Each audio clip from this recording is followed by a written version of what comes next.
My name is Jelena Reeves. I have been here for almost 8 years, and I am the programs manager at the Humane Society. Okay. The very first thing that we do is they get all of their beds pulled out that they sleep on at night, and we get all of the bowls out, and then we start cleaning. So the first thing is they get woke up basically, and then they get their cages cleaned. Okay. They get bathed on an as needed basis, or if volunteers want to come in and bathe them every day, they can. If we have events, they get bathed, and just as needed. Okay. They get fed in the morning, and then if they need a second feed for the day, they get fed at night as well. Okay. A typical day in the morning is also when they get played with the staff some. So we have our dog cleaner named Sean. He comes in and he says hi, and they get talked to, and they get let out, and they get to play or go outside in a run. And then after that, they get put back in. They get their first feed if they're on twice a day feed. And then we open up at 1, and then people start coming in. So they look forward to the volunteers that come in that they're familiar with.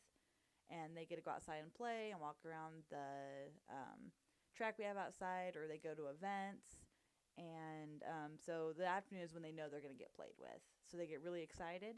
And then they also know when it's time to go to bed. So whenever it's the end of the day, we tell them lights out, and we put their beds down and give them fresh food and water. And then they usually all actually are really, really quiet and just lay down and go to sleep. What we do for the community is we are here to help all the unwanted or abandoned or stray animals. So that's usually why they come, whether they come because they just got lost on a farm and just wandered into town, or if somebody didn't want them anymore and they brought them in.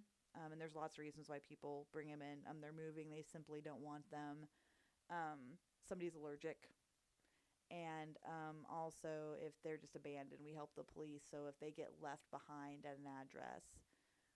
And then also, if we do animal neglect cases, if where they live isn't suitable, then we do that. And then we try to find them new homes. Because the staff here is very dedicated to what they do, because all of us work here because we love the animals, not because we make.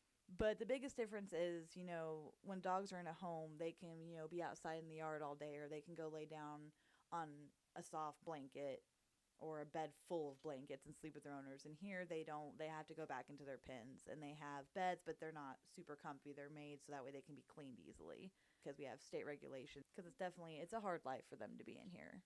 They get a lot of attention, but at the same time, they don't get like a forever home where they get like a whole box full of toys to themselves in a bed. Our adoptions are kind of sporadic. We can have like one adoption for 2 weeks, and then the next week have like 5. Or we can have like 5 every week for 2 months straight. So it really varies, but we bring in about 600 to 800 animals, and we adopt out about 450 of them to 5 in a year. So we have a pretty good adoption rate. And then as far as requirements, most of them, they have to be fixed and have a rabies and their shots before they go. And we have a survey you fill out. So we ask, what kind of environment, how many kids, is it going to be in the country, or is it going to be in the city? Kind of what environment do you have to offer the dog? And then we also make sure they have a good background. The staff's very busy with, we all have different jobs. So the volunteers coming in, that's what helps them get the real playtime and the real walks. And then supplies. We are not for profit, so we're run based off of donations and a few animal control contracts we have. So volunteering your time and supplies.